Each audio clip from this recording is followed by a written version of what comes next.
यार पूर्व 4टा भिडियो रे आमे पढ़ीचे केंद्र कार्यपालिका केंद्र सरकार तीनोटी अंग कथा कह जाइतिला कार्यपालिका व्यवस्थापिका और न्यायपालिका। कार्यपालिका क्या क्या नहीं गठित राष्ट्रपति उपराष्ट्रपति प्रधानमंत्री और मंत्री परिषद से 4टा जाक आमे पढ़ी सारीचे। आज आम केंद्र कार्यपालिकार आउ गोटे अंग होची कौन ना व्यवस्थापिका केंद्र व्यवस्थापिका ताकू पढ़िबा। तो केंद्र व्यवस्थापिका सभा को आमर संसद बोली कह जाए इंग्राजी रे ताकू पार्लियामेंट बोली कह जाए। पार्लियामेंट स्पेलिंग केमिति PARLIAMENT है MENT पार्लियामेंट ताकू पार्लियामेंट बोली कि कह जाए। कहा को पार्लियामेंट कह जाए केंद्र व्यवस्थापिका सभा को। तो राष्ट्रपति लोकसभा आउ राज्यसभा को लेकिन आमर संसद बा पार्लियामेंट गठित। पार्लियामेंट ताहले कहा को नहीं गठित राष्ट्रपति लोकसभा आउ राज्यसभा को। राष्ट्रपति विषय में आम कार्यपालिका पढ़ी सारीचे। आम दुई सदन आमर दुई सदन कौन कौन लोकसभा आउ राज्यसभा दुई सदनीय संसदर निम्न सदन को आम लोकसभा कही था निम्न सदन को कौन कही था लोकसभा आउ उच्च सदन को आम कही था राज्यसभा बोली। तो आमर लोकसभा होची लोक मानकर सभा है। कारण कहीं लोक मानकर सभा कहगला कारण आमे प्रत्यक्ष भाव में भोट देके एमानंकु निर्वाचित करिथाउ काहाकु लोकसभार सभ्य मानंकु। किंतु राज्यसभा होची संघीय नीति उपरे आधारित। तो राज्यसभा माने राज्यसभा राज्य मानंकु प्रतिनिधित्व करिथाय केमिति आमे डायरेक्ट आमर विधान मंडलर निर्वाचित सदस्य मानंकु नेकी विधान मंडल जेमती भाबिनियो केंद्र सरकार रे हैला कोन ना संसद तार दुईटा सदन लोकसभा राज्यसभा सेमिति आमर राज्य मानकरे कौन रही विधान मंडल तार दुईटी सदन है कौन कौन गोटे है विधान सभा गोटे है विधान परिषद बुझेला। तो विधान मंडलर निर्वाचित सदस्य मानक द्वारा निर्वाचित प्रतिनिधि मानकु नेकी राज्यसभा गठित। ताहले आमे विधान सभार सदस्य मानकु डायरेक्ट भाव में बा प्रत्यक्ष भाव में निर्वाचित कलु से माने राज्यसभार सदस्य मानकु निर्वाचित करिवे ता माने आमे परोक्ष भाव में राज्यसभार सदस्य मानकु निर्वाचित कलु बुझी पारुथबो। वर्तमान आम लोकसभा आउ राज्यसभार गठन केमती तैयारी हैला देखिबा तार कार्यावली गुड़िक देखिबा।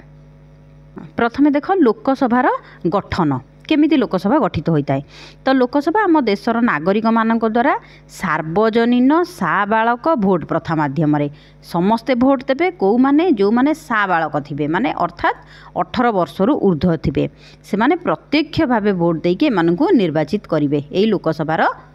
सदस्य मानक प्रतिनिधि मानक। तो मंत्रिमंडल निजर समस्त कार्य पाई कि लोकसभा निकट में उत्तरदायी रही है। मन रखिबो आमर जो मंत्रिमंडल रही है तो मंत्रिमंडल समस्त कार्य पाई कि लोकसभा निकट में उत्तरदायी रही है माने पूरा संपूर्ण ग्रुपली। ये जो आमे पढ़िले बे कौन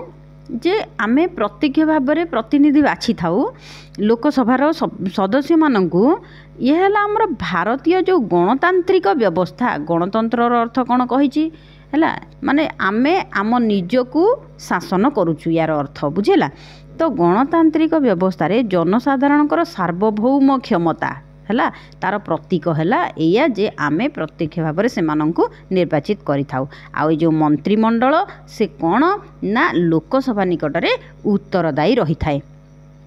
तो आमर जो सांविधानिक व्यवस्था अनुजाई लोकसभा रे सर्वमोट सभ्य संख्या केते ना 552 सर्वमोट सभ्य संख्या केते ना एठी 552 एथिरु 530 जन विभिन्न राज्यरू आसिले आउ सर्वाधिक 20 जन केंद्र शासित अंचल यूनियन टेरिटोरी रु निर्वाचित हेबे आउ 2 जन आंग्लो भारतीय को राष्ट्रपति मनोनीत करती। मन रहिला लोकसभा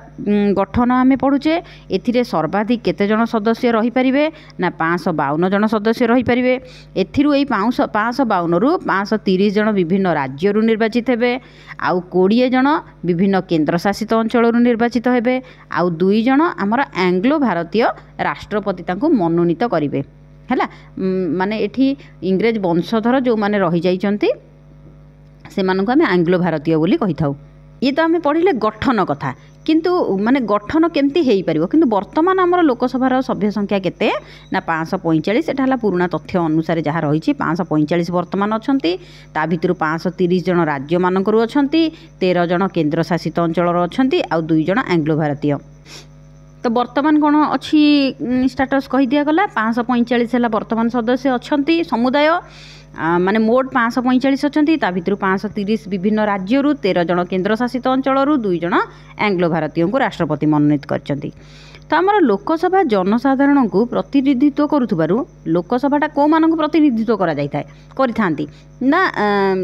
लोक मानक जनसाधारण को प्रतिनिधित्व करथाए जेमती कि एग्जाम्पल जमती गोटे कन्स्टिट्युएन्सी गोटे एरिया 10 लाख रे जड़े निर्वाचित हेबे बुझला माने 10 जन को 10 लाख लोक को जड़े प्रतिनिधित्व करथिबे सेही भलिया। तो राज्य आउ केन्द्र प्रत्येक राज्य आउ केन्द्र शासित अंचल लोक संख्यार अनुपात अनुसार आमर सभ्य संख्या निर्धारित करा जाए है कौटी केते सदस्य केते लोक संख्या अछंती सेही अनुसार सेतिकी जन सदस्य आमर लोकसभा को जिबे। तो आम ओडिशारू आमर ओडिशार लोक संख्यार अनुपात अनुसार लोकसभा रे केते जन अछंती 21 जन अछंती आउ राज्यसभा रे केते जन अछंती ना 10 जन अछंती ओडिशारू मन रखिबो। तो आमर ओडिशार लोक संख्या अनुपात रे लोकसभा रे केते जन सदस्य अछंती ना 21 जन। ता भितरु अनुसूचित जाति आउ जनजाति माने एससी एसटी शेड्यूल कास्ट आउ शेड्यूल ट्राइब से मानक पई लोकसभा स्थान भी संरक्षित अच्छी रिजर्वेशन व्यवस्था अच्छी। तो लोकसभार सभ्य पद पाई जड़े प्रार्थी कौन कौन योग्यता थिबा आवश्यक कौन कौन योग्यता थिले से लोकसभार सदस्य हो पारे से जड़े भारतीय नागरिक होइथिबे तांकर बयस अन्यून 25 वर्ष होइथिबो लोकसभार सदस्य हेबा पई योग्यता हला 25 वर्ष होइथिबो किंतु राज्यसभार सदस्य हेबा पई 30 वर्ष बयस होइथिबो से जड़े देबालिया बा मस्तिष्क विकृत पागल फागल होई नथिबे हैला से केंद्र सरकार किंबा राज्य सरकार तांको अधीन रे तांको अंडर रे कोनोसी गोटे लाभजनक पदवी रे रही नथिबे आउ संसद द्वारा प्रणीत जेते सब आईन ता द्वारा निर्देशित अन्यान्य योग्यता भी तांकर थिबो। तो भारतर प्रत्येक 18 वर्ष रु अधिक बयसर नागरिक निर्वाचन रे भोटदान अधिकार साब्यस्त करी लोकसभा को प्रार्थी निर्वाचित करती ताकू साबालक भोट प्रथा बोली कह जाए अर्थात 18 वर्ष रु जे अधिक होइथिबे। वर्तमान देखिबा लोकसभार माने कार्यकाल सदस्य मानकर कार्यकाल केते वर्ष तो लोकसभार कार्यकाल होची 5 वर्ष से माने 5 वर्ष पई निर्वाचित होई थांती आउ 5 वर्ष कार्यकाल शेष हेले लोकसभा को पूरा आनुष्ठानिक भावे भांगी दिया जाए पूरा भांगी दिया जाए तापर पुणी आउ थरे सबु सदस्य मानकु निर्वाचित करा जिवो नुआ तयारी हबो मात्र किंतु एई कथाटा मन रखि थाओ आनुष्ठानिक भावे ताकु भांगी दिया जाए पुणी तयारी करा जिवो किंतु राज्यसभा रे सेया नुहे राज्यसभाटा हूँ स्थायी सभा ताको संपूर्ण भांगी दिया जाए नहीं। हाँ तो लोकसभार कार्यकाल 5 वर्ष एटी आनुष्ठानिक भावे पूरा संपूर्ण भांगी दिया जाए मात्र प्रधानमंत्री परामर्श क्रमे राष्ट्रपति लोकसभा को 5 वर्ष समय सीमा शेष हेबा पूर्वरु भी भांगी देई पारंती हैला माने प्रधानमंत्री परामर्श देबे काहाकू राष्ट्रपति को 5 वर्ष पूर्वरु भी भांगी देई पारंती जेतेबेले जातीय जरूरी परिस्थिति उपजीव नेशनल इमरजेंसी से आईन प्रणयन करी भी लोकसभा को निजर कार्यकाल माने थरक सर्वाधिक 1 वर्ष पर्यंत वृद्धि करा जाई थाई पारे माने वर्षे पर्यंत कौ समय जातीय जरूरी परिस्थिति जेतेबेले उपजिथिबो वर्षे पर्यंत तार कार्यकाल बढ़ाई दिया जाई पारे। ये प्रश्न आसीबो केतेबेले वर्षे पर्यंत वृद्धि करा जाई परिबो केतेबेले ना जेतेबेले जातीय जरूरी परिस्थिति आसीबो मात्र जेतेबेले जरूरीकालीन परिस्थिति प्रत्याहृत हैला जरूरीकालीन परिस्थितिटा माने ठीक ठाक सब हो गला ताहले सेही दिन ठारू गृहर वर्धित समय सीमा 6 मासरू अधिक हेबो नाही हैला। तो जो गृहर वर्धित समय सीमा केते मास रहिबो 6 मास पर्यंत रहिबो ताठू अधिक हेबो नाही। लोकसभार प्रथम अधिवेशन बसिबा दिन ठारू 5 वर्षर समय सीमा गणा जाए ता माने जो 5 वर्ष समयटा केबेठू गणा जिवो ना जेतेबेले लोकसभार प्रथम अधिवेशन बसिला सेही दिन ठारू ही 5 वर्ष पर्यंत गणा जाए। तो लोकसभार अधिवेशन कथा पढ़िबा राष्ट्रपति कौन करती ना लोकसभार अधिवेशन आह्वान करती अधिवेशन आह्वान किए करिवे ना राष्ट्रपति याकू अनिर्दिष्ट काल पर्यंत प्ररोग भी रखिपारती किए रखिपारती ना राष्ट्रपति आकू भंग भी करिपारती। देख राष्ट्रपति काम कौन लोकसभा से अधिवेशन आह्वान करेंगे ताकू प्ररोग रखिपारती ताकू भंग भी करिपारती। राष्ट्रपति सांविधानिक कर्तव्य हेउची जे से एपरि भावे लोकसभार गोटे अधिवेशन आह्वान करेंगे जहाँफल कि गोटे अधिवेशन शेष दिन आ परवर्ती अधिवेशन प्रथम दिन मध्य 6 मासरू अधिक व्यवधान रहिबो नाही वर्ष को 3 थर अधिवेशन हबो नहीं कि 6 मास व्यवधान रहिबो नाही ता अर्थ मिनिमम हैला माने अन्यून वर्ष को 2 थर बसे किंतु साधारणतः आमर प्रति वर्ष 3टी अधिवेशन बसी थाए हैला केतोटी अधिवेशन बसी थाए लोकसभा रे ना 3टी अधिवेशन कौन कौन से गुड़िक ना गोटे है बजेट अधिवेशन गोटे है वर्षाकालीन अधिवेशन आ गोटे है शीतकालीन अधिवेशन प्रश्न पड़ी पारे केते मास रु अधिक हेबो नाही माने गोटे अधिवेशन रु आ गोटे अधिवेशन गैपटा 6 मास रु अधिक हो पारबनी अधिक हेनी ताने जहाँ भी हेले वर्ष को 2 थर बसवा कथा किंतु प्रति वर्ष आमर 3टी अधिवेशन बसी थाए गोटे है बजेट अधिवेशन वर्षाकालीन आ गोटे शीतकालीन अधिवेशन। कोरम कौन आनिबा कौन जानिबा तो जो न्यूनतम संख्यक सभ्यंकर उपस्थिति सभा कार्य आरंभ करने निहाती जरूरी ताकू कोरम कह जाए अर्थात जदि सभारे बहुत कम संख्यार रे ताहले सभा कार्य आरंभ हो पारबनी तार गोटे मिनिमम रखा जाइए जे कोरम अर्थात एतिकी संख्यक सदस्य रहिले आमर सभा कार्य चलिबो जेते जण एब्सेंट रुहंतु चलिबो। देख तो कोरम कौन कोरम संख्या केमिति निर्णय करा जाइछि तो लोकसभार कोरम संख्या हेउछि गृहर सर्वमोट सभ्य संख्या आम जानिचे 552 है सर्वमोट सभ्य संख्यार 1/10 अर्थात 10 भागरु 1 भाग तामाने केते ना 55 ताहले लोकसभार कोरम संख्या केते 55 मिनिमम जदि 55 जन सदस्य उपस्थित रहिबे ताहले हमर सभा कार्य तामाने चलिबो ताहले कोरम कौन बुझी पारथिबो कोरम अभाव रे अर्थात मिनिमम संख्यक जेतिकी सदस्य तार अभाव कोरम अभाव सभा कार्य कौन रहिबो बंद रहिबो तो कौनसी सभ्य गृहर बिना अनुमति रे गृहर अधिवेशन रु जदि जो अधिवेशन बसे आमर 3टी अधिवेशन बसुची तो ता सेठी जदि 60 दिन पर्यंत कंटिन्यू लगातार अनुपस्थित रहिले ताहले तांकर सभ्यपद हराइबे। एठी प्रश्न पड़ी पारे जे केतेबेले जड़े सभ्यपद हराइबे ना जेतेबेले बिना अनुमति रे गृह सेमती कौन सी गोटे क्रिटिकल डिजीज होइछि अलग प्रकार कथा किंतु बिना अनुमति रे जदि 60 दिन पर्यंत से लगातार अनुपस्थित रुहंती कौन सी सदस्य ताहले से तांकर सभ्यपद हराइबे लोकसभार सदस्यंकर सभ्य मानकर दरमा और भत्ता विषय जानिबा एठी निर्दिष्ट किछि एमती दिया जाय नाही तमे गूगल सर्च करि परिबो केते पांती से माने तो लोकसभार सभ्य माने निर्धारित हेइताय तांकर मासिक वेतन पाई थांती ता सहित भत्ता भी पाई थांती 5 वर्ष परे जो कहूचे आमे पेंशन सेटा पाई थांती आ अनेक सुविधा सुजोग माने सुविधा भी तांको मिली थाए।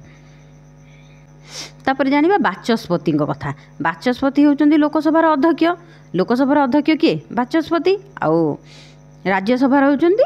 उपराष्ट्रपति है बाचस्पति होउचंदी लोकसभार अध्यक्ष तो लोकसभार प्रथम बैठक रे लोकसभार सभ्य माने निज निज मध्यरु जनक बाचस्पति बाछि थांती जेमती क्लास रे मॉनिटर बछा जाए सेमती सेही निजे सदस्य मानक भितर हुई जनकु से माने बाचस्पति बाछि थांती निर्वाचित करि थांती वोट देकी बाछिबे जे ये होउचंदी हमर बाचस्पति तो साधारणतः बाचस्पति शासक दलर जड़े सभ्य हेबे है सब मन रख ये भी प्रश्न पड़े बाचस्पति कौ दलर सभ्य हेबे शासक दलर सभ्य होता तो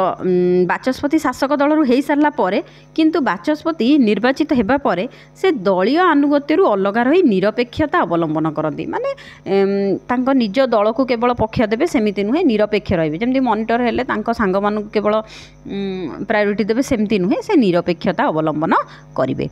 बाचस्पति गृहर अध्यक्ष भावे गृह माने लोकसभा गृहर अध्यक्ष भाव में लोकसभार अधिवेशन कार्य परिचालना करती अधिवेशन कार्य को परिचालना किए करती ना बाचस्पति अधिवेशन आह्वान किए करती राष्ट्रपति से गृह शांति श्रृंखला रक्षा करती से गृहर नीति नियमावली गुड़िक व्याख्या करती कौन कौन नीति नियम रही व्याख्या करेंगे सभ्य मानकर अधिकार और सुविधा सुजोग को से सुरक्षा प्रदान करेंगे। अधिवेशन बसवा समय जदि विशृंखला आचरण करती से सदस्य मानक गृह बहिष्कार करिपारती निलंबित करिपारती है एतिकी है माने क्षमता दिगला क्या बाचस्पति को दिगला लोकसभा तो गोटे चिठा आईन बा जोटा को बिल आम कही था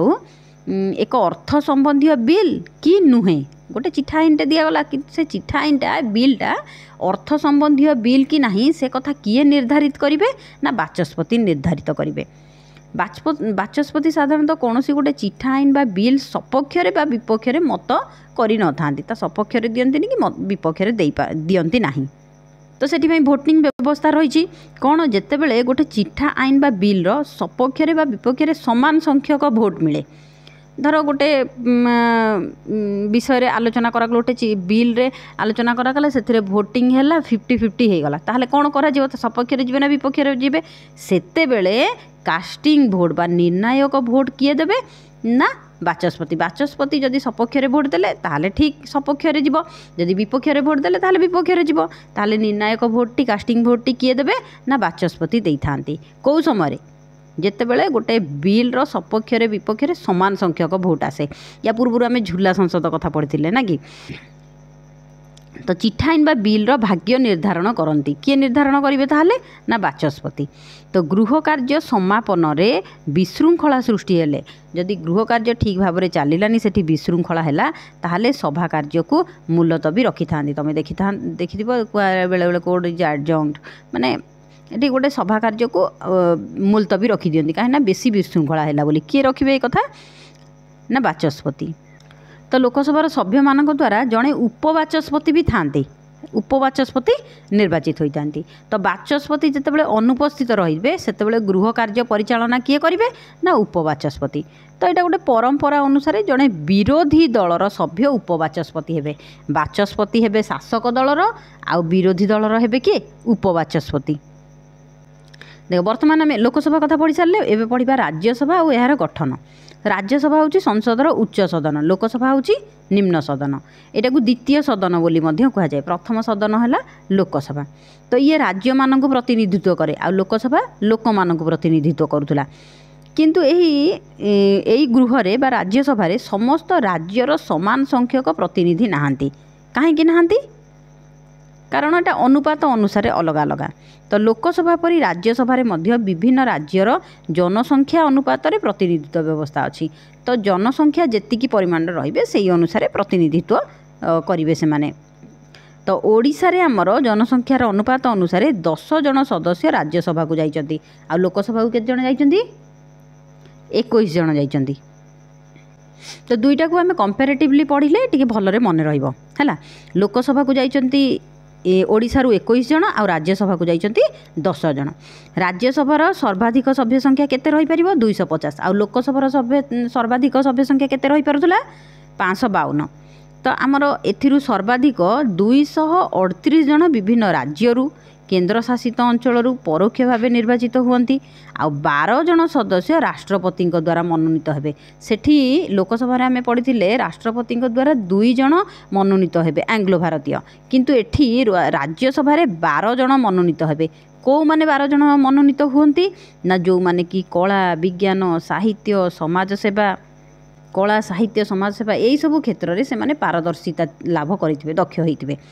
वर्तमान आम राज्यसभार सर्वमोट सभ्य संख्या केते अछंती 245 वर्तमान अछंती 245 आ वर्तमान लोकसभा रे केते 545 तो राज्यसभार सभ्य माने प्रत्येक राज्यर विधानसभार निर्वाचित प्रतिनिधि मानक द्वारा समानुपातिक प्रतिनिधित्व एवं एकक हस्तांतरीय भोट प्रथा माध्यम निर्वाचित हुंती तो आमर विधानसभा जो रही विधानसभार सभ्य माने कौन करती निर्वाचित करिथांती को मानकु राज्यसभार सभ्य मानकु तो राज्यसभार सभ्य पद पाई कि कौन कौन योग्यता थिबा दरकार से जड़े भारतीय नागरिक होइथिबे तांकर बयस अति कम रे 30 वर्ष होइथिबो किंतु लोकसभार सदस्य हेबा पई 25 वर्ष बयस होइथिबो से केन्द्र बा राज्य सरकार अधीन रे कोनोसी लाभजनक पदवी रे नथिबे देबालिया किंबा विकृत मस्तिष्क होइ नथिबे आउ कौन योग्यता थी ना संसद द्वारा बा पार्लियामेंट द्वारा आईन माध्यम निर्धारित आउ जहाँ सब योग्यता से सब तांकर थिबो आमे लोकसभार कार्यकाल देखिथिले 5 वर्ष किंतु राज्यसभार आमे देखिबा कार्यकाल राज्यसभा गोटे स्थायी सभा लोकसभा जमती पूरा भांगी दिया जाउतला पुणी तैयारी करा होतला पुणी निर्वाचित होइकी सदस्य आसुतले लोकसभा होतला सेमिति नुहे राज्यसभाटा गोटे स्थायी सभा संपूर्ण भंगा जाए नाही एहार विलय घटे नाही मात्र राज्यसभार सदस्य माने 6 वर्ष पाइकी निर्वाचित हुंती लोकसभार सभ्य माने 5 वर्ष पाइकी निर्वाचित बा मनोनीत कुहागला निर्वाचित बा मनोनीत कहीं 12 जन को राष्ट्रपति मनोनीत करिथांती तो राज्यसभार 1/3 सभ्य माने 3 भागरू 1 भाग जदि ताकू आमे 3 भाग करदेबा जेतिकी सदस्य अछन ता भितर 1 भाग सभ्य प्रति 2 वर्ष रे अवसर ग्रहण करिवे तेणुक प्रति 2 वर्ष रे थरे राज्यसभा पद पाइकी निर्वाचन करा जिवो पुणी आसीबे नुआ पुणी जो मैंने पुराणा हो जाए जार 6 वर्ष पूरी जाइए से मैंने पुणी 2 वर्ष अवसर ग्रहण करेंगे। तो 1/3 सभ्य पद पूरण करा जाइए ताने आम देखिले तार संपूर्ण विलय होना तेणु यह गोटे स्थायी सभा किंतु लोकसभा संपूर्ण भांगी दि जाऊँगी तेणुक ताहा होची गोटे अस्थायी सभा। देख लोकसभार अधिवेशन किए राष्ट्रपति आह्वान करुले ठीक से हीपरी राज्यसभार मध्य राष्ट्रपति आह्वान करेंगे अधिवेशन। तो उभय गृहर अधिवेशन एक समय बा भिन्न समय आहूत होता है अलग अलग समय आहूत होता है माने अलग अलग समय से अधिवेशन बसी थाए। आवश्यक स्थले जदि दरकार पड़ा तो उभय गृहर मिलित अधिवेशन आह्वान करती। एठी गोटे प्रश्न आसे मिलित अधिवेशन किए आह्वान करिथांती ना राष्ट्रपति। मिलित अधिवेशन माने कौन लोकसभा राज्यसभा उभय सदस्य मानक डका जाय थाए। बर्तमान देखिबा आमे लोकसभार अध्यक्ष देखिथिले किए थिले बाचस्पति सेही सदस्य मानक भितर से माने निजे निर्वाचित करुथिले। एठी आमे देखिबा राज्यसभार अध्यक्ष किए तो भारतर उपराष्ट्रपति निजर पदाधिकार बल रे आमर राज्यसभार अध्यक्ष थांती। राज्यसभार अध्यक्ष किए थांती ना उपराष्ट्रपति। से लोकसभार बाचस्पति परी लोकसभा जमती बाचस्पति एठी सेमती राज्यसभा से शांति श्रृंखला रक्षा करती गृहर सभा कार्य संपादन करिथांती से गृहर नीति नियम गुड़ी को व्याख्या करिथांती या नीति नियम रही गृहर आ सभ्य मानकर अधिकार और सुविधा सुजोग सुरक्षा करती। अर्थात लोकसभा बाचस्पति काम जहाँ एठी राज्यसभा उपराष्ट्रपति काम होची सेया। तो लोकसभार बाचस्पति परी से विभिन्न कार्य एठी संपादन करिथांती। तो लोकसभार जी उपबाचस्पति परी राज्यसभा जड़े जड़े निर्वाचित उपाध्यक्ष थांती। देख सेठी लोकसभा आमर उपबाचस्पति जेमिति राज्यसभा होचंती किए उपराष्ट्रपति सेमिति लोकसभा जड़े उपबाचस्पति थांती आउ राज्यसभा जड़े उपाध्यक्ष थांती। से राज्यसभार सभ्य मानक द्वारा निर्वाचित होती। यही उपाध्यक्ष को किए निर्वाचित करती ना राज्यसभार सभ्य माने निर्वाचित करती। आउ अध्यक्षर अनुपस्थिति रे अध्यक्ष किए ना उपराष्ट्रपति। उपराष्ट्रपति बा अध्यक्ष जेतेबेले उपस्थित न थिबे अनुपस्थित थिबे सेतेबेले उपाध्यक्ष गृह कार्य परिचालना करिवे। जेमती लोकसभा बाचस्पति आबसेंट थिले उपबाचस्पति काम करेंगे एठी सेमती राज्यसभा अध्यक्ष अर्थात उपराष्ट्रपति जदि आबसेंट रहिबे ताहाले उपाध्यक्ष गृह कार्य परिचालना करेंगे। नेक्स्ट क्लास रे आमे संसदर क्षमता और कार्यावली गुड़िक जानिबा।